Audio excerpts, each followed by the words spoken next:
What's up, guys? It's Damien here with MMORPG.com and GameSpace.com. We are here in Hope County, Montana. Well, it's actually California right now, but we're at Ubisoft's Far Cry 5 preview event. I can't wait to show you gameplay. They've got a lot of stuff for us here today, and can't wait to show it to you.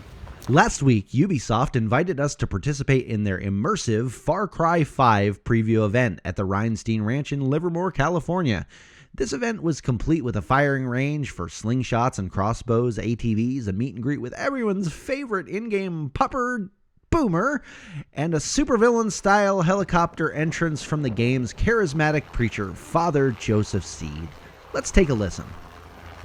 Well, that world out there is coming to an end. I know you can. Yep, this is about the time I peed a little. But you're not here to see what kind of party Ubisoft throws, you're here for the game. So let's get into it.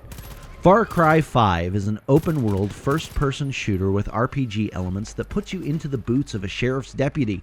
Armed with a warrant to bring in Joseph Seed, leader of the project at Eden's Gate, you and your team go into their compound seeking a peaceful arrest, and this is where the wheels start to fall off.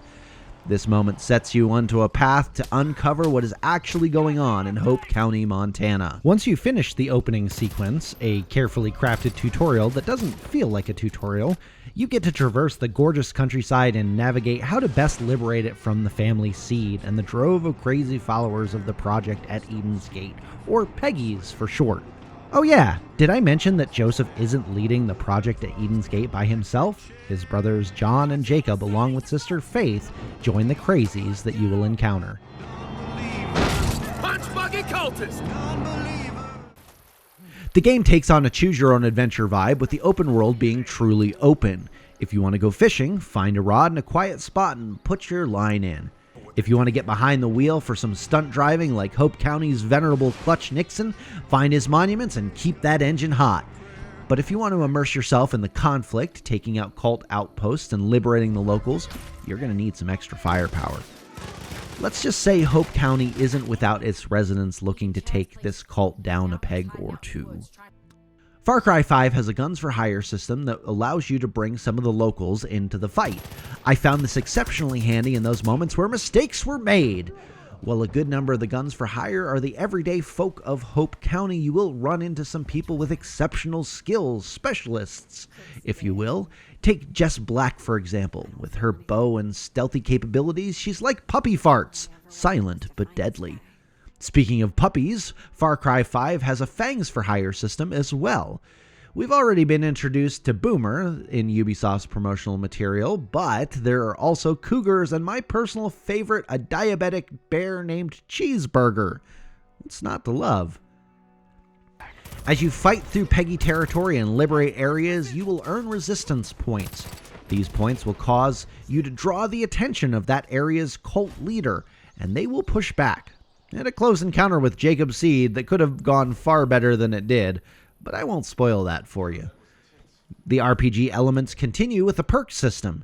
As you complete challenges, you earn perk points, which are used to unlock gadgets, abilities, and upgrade your inventory to help you survive the Montana wilderness. Perks aren't just for you, though. Your specialists can benefit from specific perk unlocks, too. So what did I like about Far Cry 5? I'll start with the most obvious thing. Far Cry 5 is a gorgeous game. The scenery is absolutely stunning. The rolling hills, babbling brooks, and dense foliage create a realistic facsimile of America's heartland. It's easy to get lost in the beauty of the scenery itself. But like nature in the real world, there are inherent dangers of standing around. There's wildlife that will come after you. Pro tip, watch out for snakes. They will bite. This living environment keeps the gameplay interesting. While I usually find myself getting lost in open-world games like this, there was enough going on to continually draw me back to the task of liberating Hope County, raising up the local militia, and seeking out prepper caches for some extra pew-pew. Another big selling point for me is Far Cry 5's cooperative gameplay philosophy. That philosophy goes a little something like this. Players can join their friends along any mission to liberate Hope County, and that should be transferable to their own game. The way that this plays out in the game is that every mission you complete, weapon you find, and money and experience earned, all of those things transfer over to your solo campaign. Since the map and missions of Far Cry 5 are so extensive, no two players are going to follow the same progression. This makes finding mutually beneficial questing a highly probable and highly rewarding thing.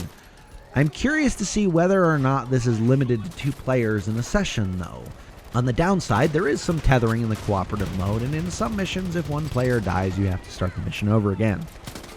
Finally, and I'll try not to share anything spoilery here, Far Cry 5 follows in the tradition of its predecessors by presenting us with really interesting characters.